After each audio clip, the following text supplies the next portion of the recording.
Bismillahirrahmanirrahim. Assalamu alaikum. Welcome back to the Introduction to Biochemistry class. Today we are going to start a new chapter, and that is about carbohydrates.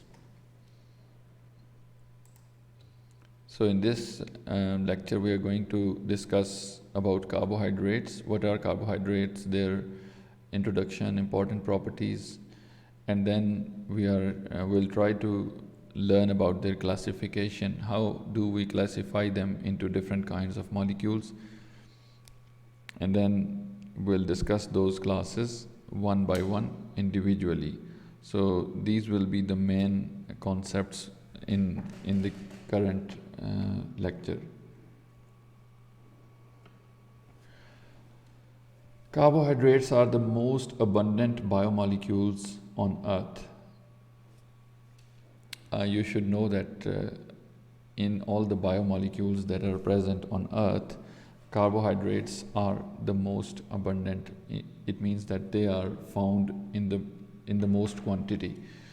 So each year photosynthesis converts more than 100 billion metric tons of carbon dioxide and water into cellulose and other plant products. हर साल जो plants photosynthesis करते हैं, आप अंदाज़ा लगाएं कि दुनिया में कितने प्लांट्स होंगे, और फिर अगर वो सारे प्लांट्स फोटोसिंथेसिस करें तो फोटोसिंथेसिस में बेसिकली क्या होता है, कार्बन डाइऑक्साइड और वाटर को इस्तेमाल करते हैं प्लांट्स, सनलाइट की मौजूदगी में रिएक्शन होता है क्लोरोप्लास्ट के अंदर, and they get converted into cellulose and other plant products, और कार्बोहाइड्रेट्स वगैरह उनसे बनते हैं. तो हर साल रफली more than 100 billion metric tons of carbon dioxide और वाटर इनमें कन्वर्ट होता है. ये एक बहुत ह्यूज अमाउंट है. तो इससे जाहिर होता है कि कार्बोहाइड्रेट्स जो हैं they are the most abundant molecules on earth, biomolecules. So certain carbohydrates like sugar and starch are a dietary staple in most parts of the world, and the oxidation of carbohydrates is the central energy yielding pathway in most non-photosynthetic cells. इस बात का क्या मतलब है, sugar आप लोग लेते हैं, टेबल शुगर हो गई, चाय में डालते हैं, बाकी कोई जूस बनाते हैं उसमें शुगर होती है, तो शुगर को हम कंज्यूम करते हैं अपनी डेली लाइफ के अंदर. इसी तरह स्टार्च को हम कंज्यूम करते हैं, आलू के अंदर होता है और केमिकल्स होते हैं उनके अंदर, और खाने पीने की चीज़ों में स्टार्च पाया जाता है. इनको हम एक डाइटरी स्टेपल के तौर पे इस्तेमाल करते हैं, मतलब ये खुराक का हिस्सा है आपका दुनिया में बहुत सी जगहों पे. और जो कार्बोहाइड्रेट्स की ऑक्सीडेशन है बॉडी के अंदर, मतलब ये कार्बोहाइड्रेट्स बॉडी के अंदर जाते हैं, they get oxidised and we get energy. So आपको पता है कि मोस्टली जो नॉन फोटोसिंथेटिक सेल्स हैं, एनिमल्स के तो सारे ही नॉन फोटोसिंथेटिक हैं, क्योंकि एनिमल के अंदर क्लोरोप्लास्ट नहीं होता और उसके अंदर फोटोसिंथेसिस नहीं होती, जबकि प्लांट्स के अंदर कुछ सेल फोटोसिंथेटिक होंगे, कुछ नॉन फोटोसिंथेटिक. तो जितने नॉन फोटोसिंथेटिक सेल्स हैं उनके अंदर कार्बोहाइड्रेट्स को ब्रेक डाउन करके उनकी ऑक्सीडेशन करके एनर्जी हासिल की जाती है. तो ये कार्बोहाइड्रेट्स इस तरह से भी बहुत इंपॉर्टेंट हैं. Insoluble carbohydrate polymers serve as structural and protective elements in the cell walls of bacteria and plants and in the connective tissues of animals. जो insoluble carbohydrate के polymers हैं, मतलब जो वाटर में डिज़ोल्व नहीं होते, वो प्रोटेक्टिव एलिमेंट्स के तौर पे हेल्प करते हैं. कहाँ कहाँ पे? सेल वॉल्स ऑफ बैक्टीरिया में. बैक्टीरिया की सेल वॉल्स के अंदर कार्बोहाइड्रेट्स पाए जाते हैं, और प्लांट्स में भी सेल वॉल होती है. तो देखें, सेल वॉल की वजह से उनका सेल जो है ना उसको स्ट्रेंथ मिलती है. तो ये प्रोटेक्टिव कवरिंग भी हो गई, स्ट्रक्चरल स्ट्रेंथ भी हो गई, जो कि प्रोवाइड कर रहे हैं carbohydrates. And they are also found in the connective tissues of animals. What are connective tissues? जो टिश्यूज़ बंदे की बॉडी को, बंदे के मसल्स को बोन्स के साथ कनेक्ट करते हैं, उनको कनेक्टिव टिश्यूज़ कहते हैं. तो उनके अंदर भी इनकी कार्बोहाइड्रेट्स की प्रोपोर्शन मौजूद होती है. Other carbohydrate polymers lubricate skeletal joints and participate in recognition and adhesion between cells. बहुत सारे और कार्बोहाइड्रेट्स के पॉलीमर हैं जो कि स्केलेटल जॉइंट्स को लुब्रिकेट करते हैं. ये जो बंदे के जोड़ हैं, जो जिस तरह घुटनों का जोड़ हो गया, हाथों के अंदर उंगलियों के जोड़ हैं, जहाँ से मतलब आपकी बॉडी टर्न हो सकती है। तो इन जॉइंट्स के अंदर लुब्रिकेशन की ज़रूरत होती है। अगर ये ड्राई हो तो ये हड्डियाँ आपस में टकराएं और आपको तकलीफ़ हो, तो इनके दरमियान लुब्रिकेंट होता है जो कि डिफरेंट कार्बोहाइड्रेट पॉलीमर्स से बना होता है। And more complex carbohydrate polymers covalently attached to proteins or lipids act as signals that determine the intracellular location or metabolic fate of these hybrid molecules called glycoconjugates. ज़्यादा जो complex carbohydrate polymers हैं वो proteins या lipids के साथ covalent bond से attach होते हैं और ख़ास किस्म के मॉलिक्यूल्स बनाते हैं जिनको ग्लाइकोकॉन्जुगेट्स कहते हैं। ये सेल की जो इंटरनल लोकेशन है और मेटाबॉलिक फेट है वो डिसाइड करते हैं कि इन्होंने मेटाबॉलिज्म के बाद किन प्रोडक्ट्स में कन्वर्ट होना है और सेल को कैसे फ़ायदा पहुंचाना है। तो ओवरऑल इस सारे इंट्रोडक्शन का मकसद था कि carbohydrates are very important in our daily lives, चाहे फूड सप्लीमेंट्स हों, चाहे हमारी बॉडी के अंदर के फंक्शंस हों, चाहे स्ट्रेंथ हो सेल्स की, इन सारी चीज़ों में कार्बोहाइड्रेट्स का एक रोल है and they play that role. So now we try to understand what are carbohydrates, I mean their formula, their structure etcetera, how they are formed. Carbohydrates are polyhydroxy aldehydes or ketones or substances that yield such compounds on hydrolysis. ये definition है। Carbohydrates क्या हैं? वो polyhydroxy, मतलब इनके अंदर बहुत सारे हाइड्रोक्सिल ग्रुप पाए जाएंगे, OH ग्रुप होंगे बहुत सारे, एल्डिहाइड्स और कीटोन्स, या ये एल्डिहाइड कंपाउंड्स होंगे या कीटोनिक कंपाउंड्स होंगे और साथ उसके बहुत सारे OH भी लगे हुए होंगे, या फिर ऐसे सब्सटेंसेस जो कि जिनकी हाइड्रोलिसिस अगर की जाए तो उनसे पॉलीहाइड्रोक्सी एल्डिहाइड्स या कीटोन्स निकलें, तो ऐसे सब्सटेंसेस को कार्बोहाइड्रेट्स कहते हैं। Many but not all carbohydrates have the empirical formula CH2O(N). Some also contain nitrogen, phosphorus और सल्फर। तो बहुत सारे कार्बोहाइड्रेट्स, लेकिन सारों का नहीं, ये चीज़ आपने क्लियर रखनी है कि ये जनरल एम्पिरिकल फार्मूला है, बहुत सारों का है, most of them have this formula, लेकिन सारों का नहीं है, कुछ एक्सेप्शंस डेफिनेटली होती हैं। तो जो जनरली इनका केमिकल फार्मूला लिखा जाता है, empirical formula, that is CH2O(N). तो ये उसकी जो बेसिक रेशो होगी वो ये होगी उनमें। तो इनकी जो क्लासिफिकेशन है, मेन इनकी 3 क्लासेस पाई जाती हैं, मेजर जो साइज़ है क्लासेस का। बाकी कुछ लोगों ने इनकी मज़ीद सब क्लासिफिकेशन भी की है, लेकिन there are 3 major size classes of carbohydrates. The first one is monosaccharides, then oligosaccharides and polysaccharides. The word saccharide is derived from the Greek saccharon, that means sugar. तो ग्रीक वर्ड है सैकरॉन जिसका मतलब है sugar, उससे ये word derive किया गया है, जिससे फिर मोनोसैकेराइड मतलब एक शुगर मॉलिक्यूल हो, ओलिगो जिसमें ज़्यादा हो और पोली जिसमें बहुत ज़्यादा हो। तो ये इनकी क्लासिफिकेशन है, आगे फिर इनकी हम डिटेल्स नेक्स्ट स्लाइड्स में देखेंगे। सबसे पहले है मोनोसैकेराइड्स। मोनोसैकेराइड्स और they are called as simple sugars as well. They consist of a single polyhydroxy aldehyde or ketone unit. Monosaccharides वो कंपाउंड होते हैं जिनके अंदर एक सिंगल जो पोलीहाइड्रोक्सी एल्डिहाइड या कीटोन यूनिट होता है, मतलब एक शुगर का मॉलिक्यूल होता है उनके अंदर, एक सिंगल शुगर का मॉलिक्यूल होता है। अगर एक से ज़्यादा शुगर के मॉलिक्यूल्स हों तो वो फिर मोनोसैकेराइड निकल आएंगे। मोनो का मतलब है 1। So the most abundant monosaccharide in nature is the 6 carbon sugar D glucose, sometimes refer to as dextrose. जो नेचर के अंदर सबसे ज़्यादा अबंडेंट मोनोसैकेराइड पाया जाता है वो बहुत कॉमन है, आप लोग उसको जानते हैं, दैट इज़ कॉल्ड एज D-ग्लूकोज, और बाज़ औक़ात इसको डेक्सट्रोज भी कहते हैं, ये भी केमिकल नेम है। और ये आपने देखा भी होगा, बॉडी के अंदर भी ग्लूकोज की बहुत ज़्यादा यूजेज है। और इसके अलावा अगर आप देखें उसके अंदर जो आप ग्लैक्सोज दी पीते हैं, ये ग्लूकोज मिलता है ना बाज़ार से, आपकी एनर्जी डाउन हो बहुत ज़्यादा, या आप बहुत लंबे सफ़र से पैदल चल के आए हों, या गर्मी में बाहर से आए, तो वो अक्सर बंदे ग्लैक्सोज डी को पानी में थोड़ा हल करके पी लेते हैं। उससे क्या होता है, आपकी बॉडी देखिए कार्बोहाइड्रेट्स जो है ना बहुत क्विक सोर्स है एनर्जी का, फौरी तौर पे एनर्जी इनसे हासिल होती है, और ख़ासकर glucose is the simplest molecule, तो बॉडी इसको फौरी तौर पे यूटिलाइज़ कर सकती है। तो जब आप ग्लूकोज को डायरेक्टली इस तरह ग्लास में हल करके पी लेते हैं तो वो आपकी एनर्जी की नीड्स को फौरी तौर पे बहाल करता है, आप एकदम फ्रेश महसूस करने लग जाते हैं कि आपकी जो एनर्जी डाउन हो गई थी वो फ़ौरन से आपकी बहाल हो जाती है, मतलब बॉडी को एनर्जी का सोर्स मिल जाता है। So monosaccharides of more than 4 carbons tend to have cyclic structures. जो 4 कार्बन या इससे बड़े मोनोसेकेराइड होंगे वो उनकी कोशिश होती है कि वो साइक्लिक स्ट्रक्चर में रहें, वो स्ट्रक्चर उनके लिए ज़्यादा स्टेबल है। ये फिर आगे हम डिटेल में भी देखते हैं स्ट्रक्चर्स को, फ़िलहाल इनका सिर्फ इंट्रोडक्शन है। Second one is oligosaccharides.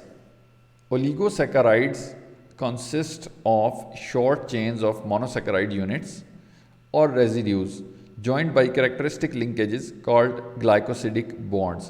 अगर आप एक से ज़्यादा मोनोसेकेराइड को आपस में जोड़ें कैसे?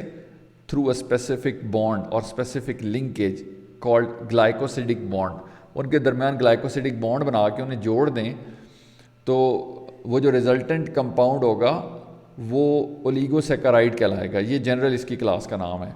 कुछ जगहों पे इसकी क्लासिफिकेशन ऐसे भी होती है कि अगर आप 2 मोनोसेकेराइड्स को आपस में कंबाइन करें थ्रू अ ग्लाइकोसिडिक लिंकेज तो उसको हम डाइसेकेराइड कहते हैं। डाई का मतलब 2। तो ये एक और क्लासिफिकेशन है। तो ओलिगोसेकेराइड में 2 से ज़्यादा भी हो सकते हैं, अप टू 10 जो मोनोसेकेराइड अगर जुड़े हुए हों तो वो ओलिगोसेकेराइड्स के अंदर हम उनको नॉर्मली क्लासीफाई करते हैं। डाइसेकेराइड के एग्जांपल देखें तो सक्रोज इसकी बहुत मशहूर एग्जांपल है। We call it cane sugar, also we call it table sugar in English. आप घर में जो चीनी इस्तेमाल करते हैं that is the table sugar. वो क्या चीज़ होती है? वो सक्रोज होती है। सक्रोज किस चीज़ से मिलकर बनी होती है? 2 मोनोसेकेराइड्स से। वो कौन कौन से 2 मोनोसेकेराइड्स हैं? D glucose and D fructose.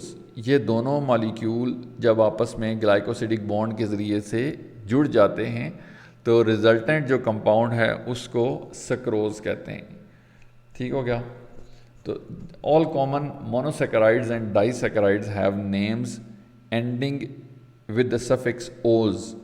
जितने कॉमन मोनोसेकेराइड और डाइसेकेराइड आपको मिलेंगे उनके नामों के आखिर में ओज आपको मिलेगा। जिस तरह ग्लूकोज है, फ्रक्टोज है, इसी तरह माल्टोज, मेनोज और इस तरह के बहुत सारे कार्बोहाइड्रेट्स के नाम हैं। तो OSE इनके नामों के एंड पे जनरली आपको मिलता है।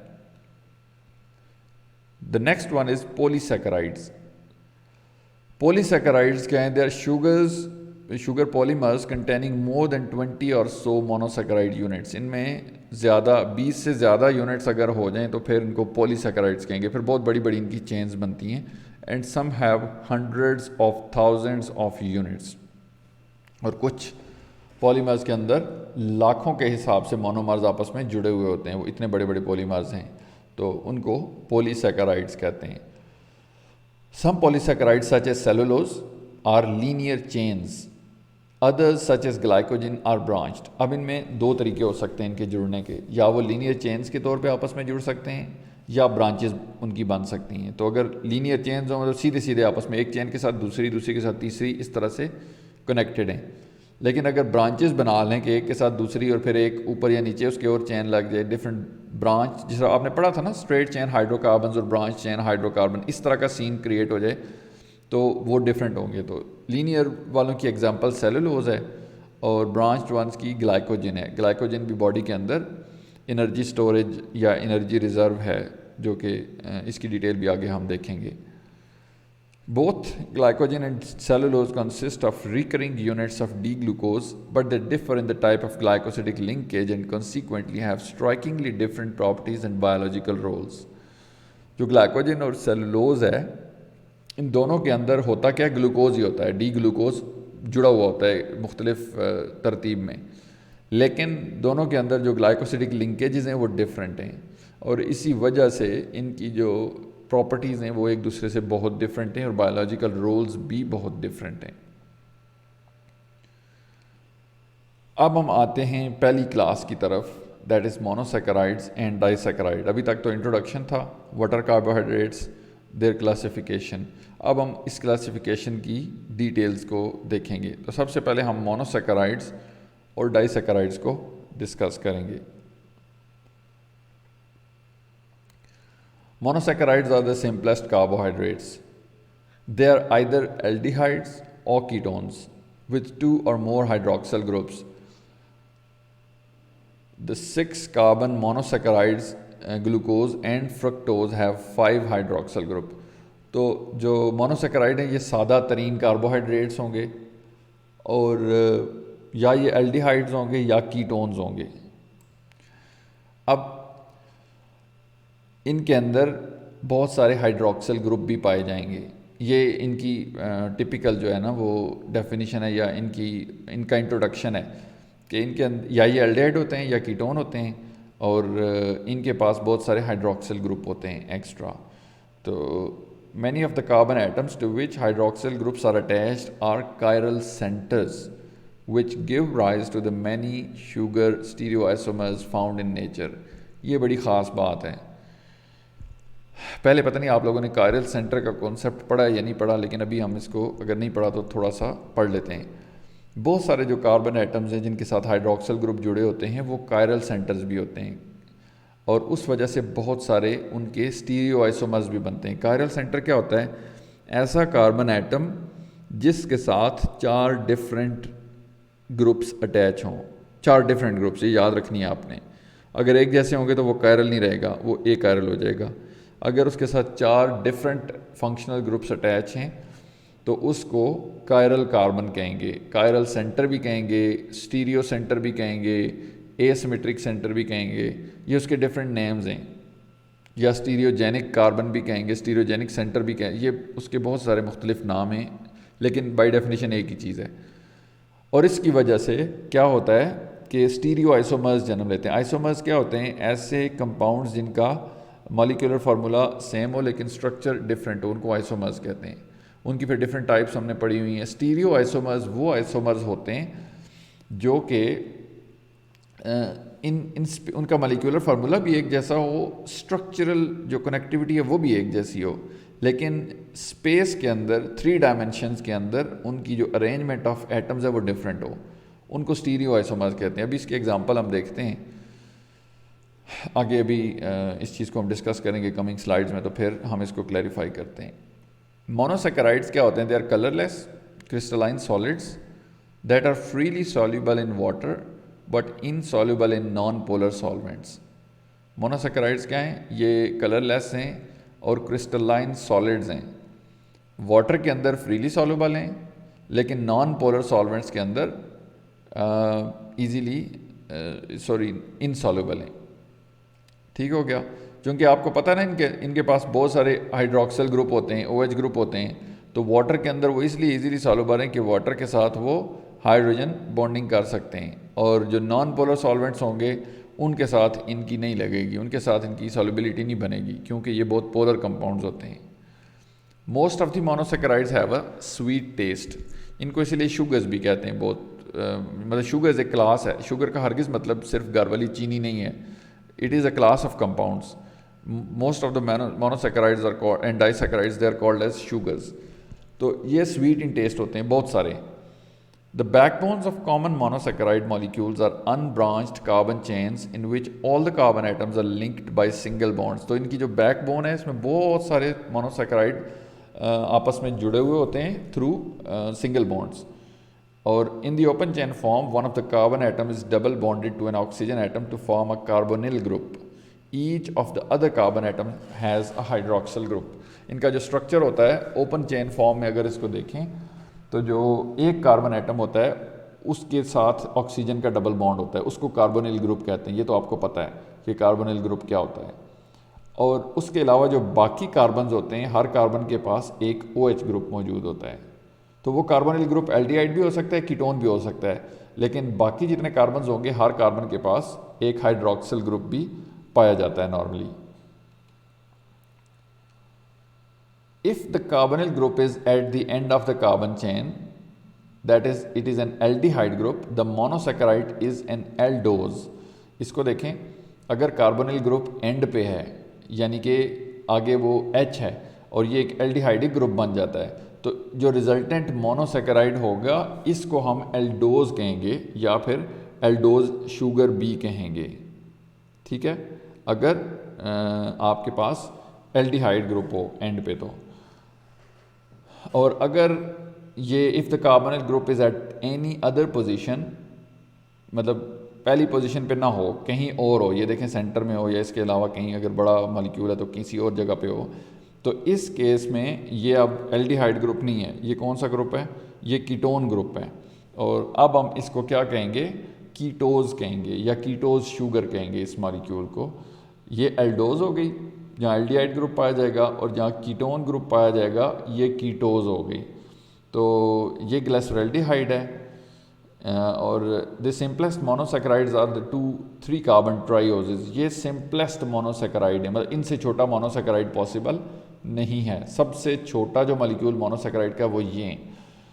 तो ग्लिसरॉल्डिहाइड क्या है, एक एल्डो ट्राइओज है, और डाईहाइड्रोक्सी एसीटोन क्या है, ये कीटो ट्राइओज है। 3 कार्बन ट्राइओज इसलिए कहा गया, एल्डो ट्राइओज जिसमें एल्डिहाइड ग्रुप है, कीटो ट्राइओज जिसमें कीटोन ग्रुप है। और इसमें इसका नाम डाईहाइड्रोक्सी एसीटोन क्यों है, आप देखें, ये अगर आप OH हटा दें ये दोनों और यहाँ पे H लगा दें तो ये एसीटोन मॉलिक्यूल बन जाता है।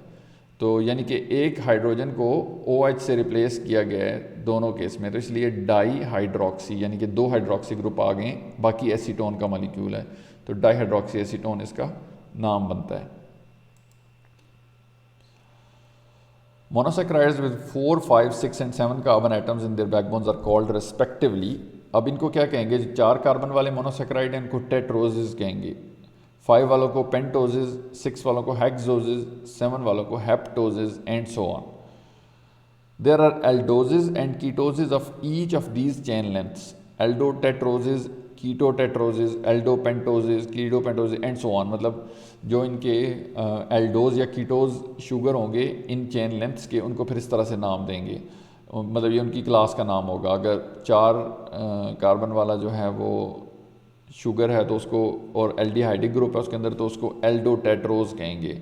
अगर 4 वाला कीटो ग्रुप वाला है तो कीटो टेट्रोज कहेंगे, तो एंड सो ऑन, इस तरह से इनके क्लासेस के नाम होंगे। हेक्सोजेस जो होते हैं यानी कि 6 कार्बन वाले, which include the aldohexose D-glucose and ketohexose D-fructose. They are the most common monosaccharides in nature. Nature में सबसे ज़्यादा जो कॉमन मोनोसेकेराइड पाए जाते हैं वो ये वाले हैं, ये 6 कार्बन वाले हैं, और ये ह्यूमन बॉडी में भी होते हैं, हम वैसे भी इनको इस्तेमाल में लाते हैं। तो जिसके अंदर एल्डिहाइडिक ग्रुप है ये एल्डोहेक्सोज है, और इसका नाम क्या है, डी ग्लूकोज। ये डी ग्लूकोज है, देखें इसके अंदर बहुत सारे OH ग्रुप मौजूद हैं इसके पास। और जो कीटोहेक्सोज है जिसके अंदर कीटोन ग्रुप है, इसको डी फ्रक्टोज कहेंगे। तो ग्लूकोज और फ्रुक्टोज ये 2 बहुत कॉमन और मोस्ट अबंडेंट जो मोनोसेकेराइड्स हैं नेचर के अंदर पाए जाते हैं, ये हैं।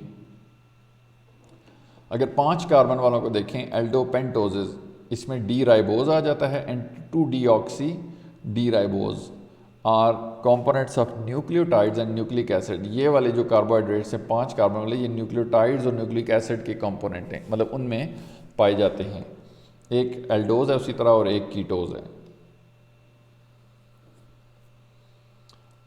अब all the monosaccharides except dihydroxy acetone contain 1 or more asymmetric carbon atoms and thus occur in optically active isomeric forms। अब हम वो कायरल कार्बन की जो डेफिनेशन है उसको मज़ीद क्लियर करने की कोशिश करते हैं। तो कायरल कार्बन कौन सा था, वो कार्बन एटम जो कि जिसके साथ 4 डिफरेंट ग्रुप्स अटैच हों। अब जितने मोनोसेकेराइड हैं डाईहाइड्रोक्सी एसीटोन के अलावा, उनमें एक या ज़्यादा एसिमेट्रिक या कायरल कार्बन एटम होते हैं। और जब एक या ज़्यादा कायरल कार्बन होते हैं तो they can occur in optically active isomeric forms. वो ऐसे आइसोमर्स बना सकते हैं जो ऑप्टिकली एक्टिव होते हैं। ऑप्टिकल एक्टिविटी क्या होता है? अगर किसी कंपाउंड के अंदर से प्लेन पोलराइज्ड लाइट पास की जाए और वो लाइट रोटेट हो जाए तो उस कंपाउंड को ऑप्टिकली एक्टिव कंपाउंड कहते हैं। ये चीज़ आपने याद रखनी है, मे बी कि पहले पढ़ी भी हो। इसकी डिटेल जो है यहाँ पे नहीं है, लेकिन मैं आपको फिर से बता रहा हूँ। प्लेन पोलराइज लाइट वो होती है जो एक प्लेन में सिर्फ सफ़र करती है, हर तरफ नहीं मूव करती। और जब उसको आप किसी भी कायरल कंपाउंड में से गुजारें, ऐसे कंपाउंड में से जब वो लाइट पास करे और वो लाइट रोटेट हो जाए या लेफ़्ट साइड पे या राइट साइड पे, तो उस कंपाउंड को जिसने लाइट को रोटेट किया उसको ऑप्टिकली एक्टिव कंपाउंड कहेंगे। ठीक है, और ये तभी पॉसिबल है जब कायरल कार्बन होगा। तो किसी कंपाउंड में कायरल कार्बन नहीं है तो optical activity is not possible. The simplest aldose यानी कि glyceraldehyde contains one chiral centre जो कि middle carbon atom and therefore has two different optical isomers और इनएंशियोमर्स। ये है जी ग्लिसरॉल्डिहाइड का स्ट्रक्चर। सिंपलेस्ट जो एल्डोज है ये CHO है, नीचे CH2OH है। अब आप इस कार्बन को देखें, ये जो सेंटर वाला कार्बन है इसके पास, इसको देखते हैं हम कि ये कायरल कैसे है। ऊपर देखें इस पर कौन सा ग्रुप अटैच है? CHO वाला। नीचे की तरफ CH2OH, इधर OH और इधर H, यानी कि चारों के चारों ग्रुप्स इसके साथ डिफरेंट अटैच्ड हैं।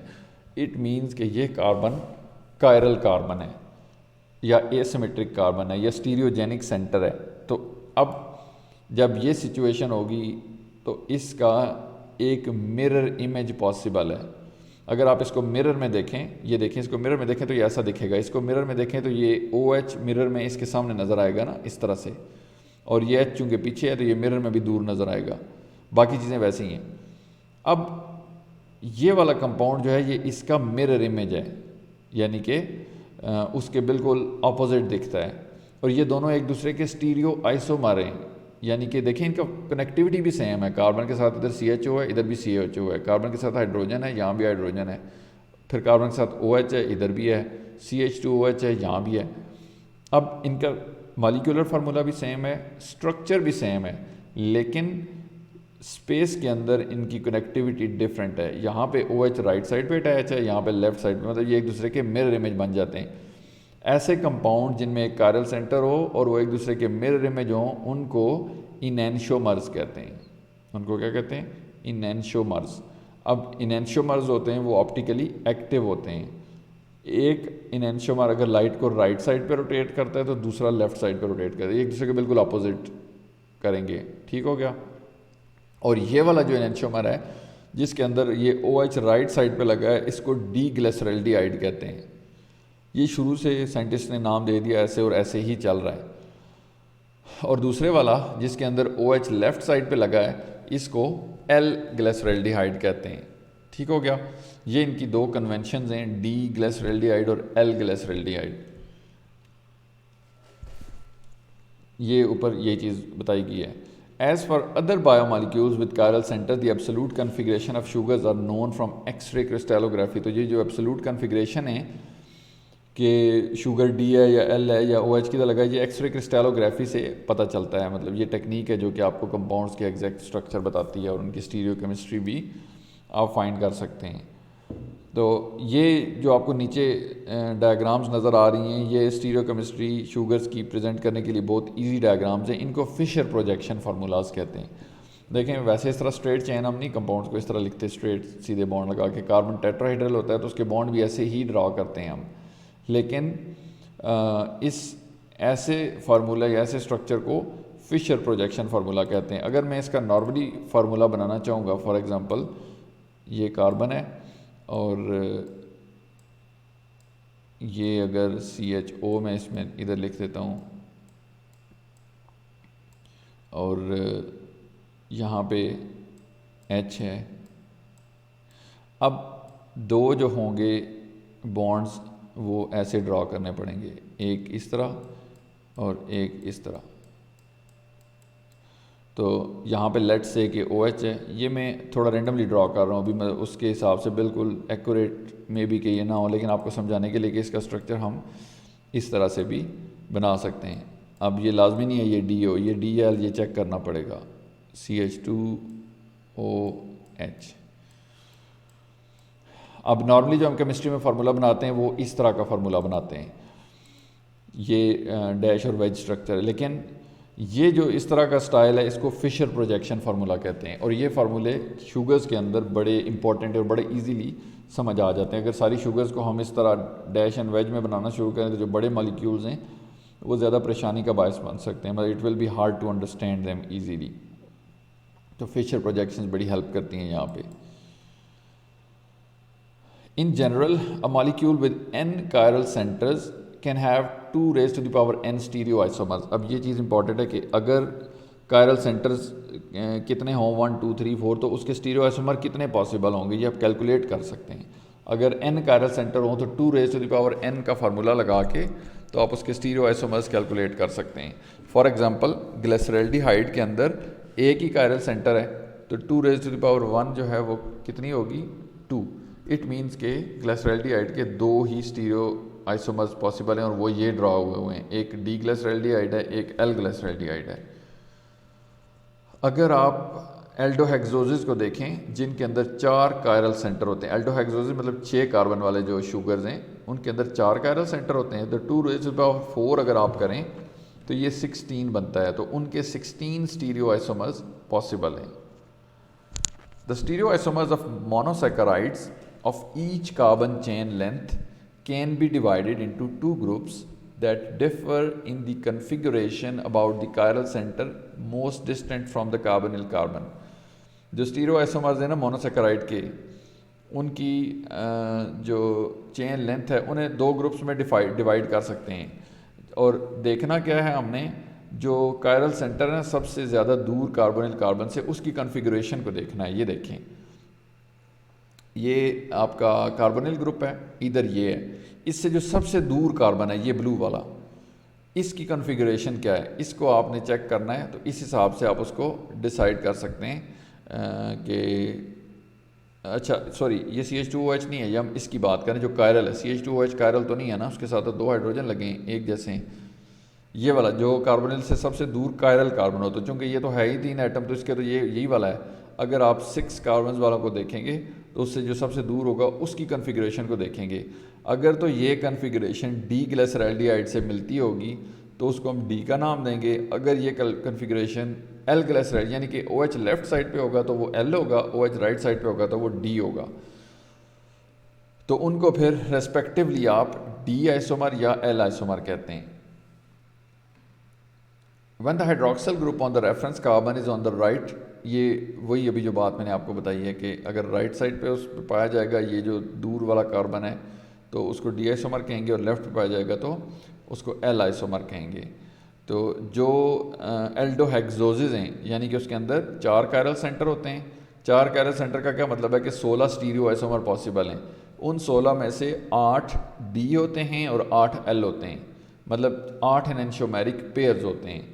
8 स्टीरियोआइसोमर ऐसे होते हैं जिनके मिरर इमेजेस भी पॉसिबल हैं, तो वो 8 डी हो गए और बाकी जो उनके मिरर इमेजेस हैं वो एल हो गए। तो जितने लिविंग ऑर्गेनिजम्स के अंदर ज़्यादातर हेक्सोसिस पाए जाते हैं वो यूजुअली डी आइसोमर्स होते हैं, ये बड़े कॉमनली। एल आइसोमर्स नेचर में बहुत कम पाए जाते हैं। अभी हम फिगर देखते हैं जिनमें एल्डोज और कीटोज के 3 से 6 कार्बन के जो एल्डोज और कीटोज हैं उनके सारे जो स्टीरियोआइसोमर्स हैं वो ड्रॉ हुए हैं। तो जो 8 आइसोमर्स होते हैं एल्डोहेक्सोसिस के, जो कि कार्बन नंबर 2 3 4 पे जिनकी स्टीरियोकेमिस्ट्री डिफरेंट है, उनके अपने अपने नाम हैं, वो भी हम देखते हैं। 3 कार्बन वालों को अगर आप देखें तो ये डी ग्लिसरल्डिहाइड है। इसी तरह ये 4 कार्बन वाले, इसमें 2 कायरल सेंटर हैं तो इसके 4 स्टीरियोआइसोमर्स पॉसिबल हैं। 2 raised to the power 2 4, 2 ये बने हुए हैं डी और 2 ही ऐसे एल होंगे, मतलब एक डी एरिथ्रोज और एक एल एरिथ्रोज। एल एरिथ्रोज में क्या होगा, ये वाला जो OH है ये इस साइड पे होगा, ये H इस साइड पे होगा। इसी तरह ये D3O's है D3Os के अंदर ये OH यहाँ पे है, L3Os के अंदर ये OH लेफ़्ट साइड पे होगा, वो वाला राइट पे होगा, बाकी कंपाउंड वैसा का वैसा ही होगा। अगर आप 5 कार्बन्स वालों को देखें तो इनमें 3 कायरल सेंटर्स आ जाते हैं। 3 कायरल सेंटर्स का क्या मतलब है कि इनके 8 स्टीरियो आइसोमर्स पॉसिबल हैं। 2⁻³ करें तो 8 बनता है। अब 4 ये शो किए गए हैं डी आइसोमर्स, तो इसी तरह 4L आइसोमर्स भी होंगे। तो D ribose, D arabinose, D xylose और डी लेग्जोज, इनमें फ़र्क क्या होगा? एल आइसोमर में सिर्फ ये जो कार्बोनिल से फारदेस्ट कायरल कार्बन है इसी का फ़र्क होगा कि ये OH इधर हो जाएगा तो ये L हो जाएगा, ये अगर राइट पे है तो ये D है। ये 5 कार्बन वाले हो गए शुगर। नीचे हैं 6 कार्बन वाले शुगर। 6 कार्बन वाले में देखें ये जो कार्बन आपको पिंक कलर में नज़र आ रहे हैं ना, ये कायरल कार्बन हैं। इसमें कायरल कार्बन कितने? 4 हैं। ये देखें 1 2 3 4 हैं। तो 2⁻n करें, 2⁴ करें तो क्या आंसर आता है? 16। इसके 16 स्टीरियो आइसोमर्स पॉसिबल हैं। अब 8 D होंगे, 8 L होंगे।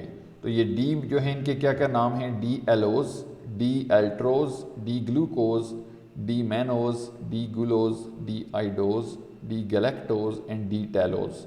ये 8 D आइसोमर्स हैं। और अगर इनके ये फारदेस्ट कार्बन वाली कन्फिगरेशन चेंज कर दी जाए तो इन्हीं के L आइसोमर बन जाएंगे। 8 L होंगे तो इस तरह टोटल 16 स्टीरियो आइसोमर्स बनेंगे इस 6 कार्बन एल्डोज शुगर के।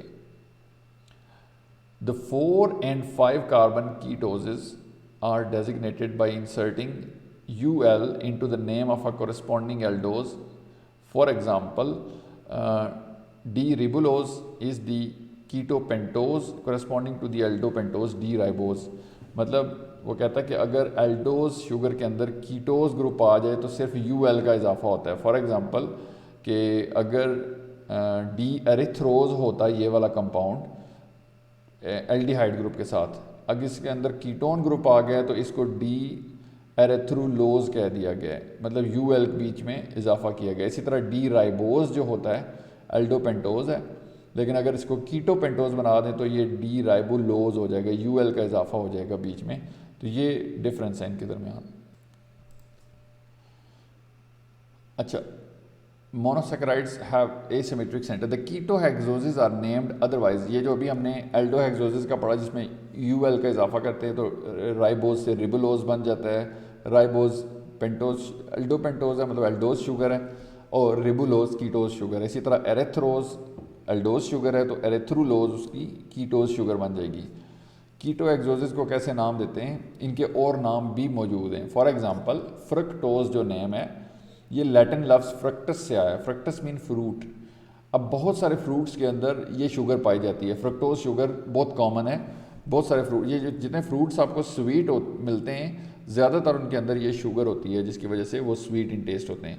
तो इस तरह से इनके नाम भी रखे गए हैं। 5 कार्बन के देखें ये बिल्कुल वैसे ही, अगर ये एल्डिहाइड ग्रुप होता तो ये डी राइबोज होता, लेकिन कीटोन ग्रुप आ गया तो ये रिबुलोज हो गया। इसी तरह फ्रक्टोज, जाइलोलोज, सॉर्बोज, और ये इसके डिफरेंट और कंपाउंड्स हैं जो कि ये कीटोपेंटोजेस और ये कीटोहेक्सोजेस हैं। अब एक और कॉन्सेप्ट है एपीमर का। ऐसी two sugars that differ only in the configuration around 1 carbon atom are called as epimers. ऐसे शुगर जो सिर्फ एक कार्बन एटम पे जिनकी वो कन्फिगरेशन चेंज हो, बाकी सारा मॉलिक्यूल सेम हो, उन दोनों कार्बन्स को एक दूसरे के एपीमर्स भी कहते हैं। D glucose and D mannose which differ only in the stereochemistry at C2 are epimers as are D glucose and D galactose. अब देखें ये डी मैनोज है और ये डी ग्लूकोज है, ये बाकी सारा सेम है। देखें 6 नंबर कार्बन एक जैसा है, 5 नंबर एक जैसा है, 4 नंबर एक जैसा है, 3 नंबर भी एक जैसा है। कार्बन नंबर 2 पे आए तो ग्लूकोज में यहाँ पे OH इस साइड पे है और उधर उस साइड पे है, तो ये एक दूसरे के एपीमर भी कहलाएंगे जो एक ही कार्बन पे जिनकी स्टीरियोकेमिस्ट्री चेंज है। अगर एक से ज़्यादा पे है तो वो फिर और स्टीरियो आइसोमर्स है, लेकिन अगर सिर्फ एक पे है तो वो एपीमर्स कहलाते हैं। अब ये एक दूसरे के एपीमर्स हैं। अगर इधर देखें गैलेक्टोज को तो यहाँ बाकी सारा सेम है, कार्बन नंबर 4 पे चेंजिंग है, तो ये कार्बन नंबर 4 के लिहाज से एक दूसरे के एपीमर होंगे, ग्लूकोज और गैलेक्टोज। और जो मैनोज और ग्लूकोज है ये एक दूसरे के कार्बन 2 के लिहाज से एपीमर्स होंगे। तो ये था एपीमर्स का कॉन्सेप्ट। इसके अलावा some sugars occur naturally in their L form, कुछ शुगर्स नेचुरली भी एल फॉर्म में पाई जाती है। वैसे पहले बताया था ना आपको कि नेचुरली ज़्यादातर डी फॉर्म में पाई जाएंगी, एल फॉर्म में नहीं पाई जाएंगी, लेकिन कुछ शुगर्स हैं जो कि नेचुरली भी एल फॉर्म में पाई जाती हैं। उनकी एग्जांपल्स क्या हैं? एल अरेबिनोज और कुछ और शुगर डेरिवेटिव्स हैं जो कि ग्लाइकोकॉन्जुगेट्स के पार्ट होते हैं। एल अरेबिनोज का ये स्ट्रक्चर है। ये देखें कि ये वाला जो कार्बन है फारदेस्ट कार्बन, इस पे कन्फिग्रेशन अपोजिट है, मतलब ये OH लेफ्ट साइड पे है, इस वजह से इसका नाम एल अरेबिनोज है। ठीक हो गया। ये तो था इनका जो बेसिक इनकी स्टीरियोकेमिस्ट्री और उसके बारे में मोनोसैकेराइड्स का तारुफ।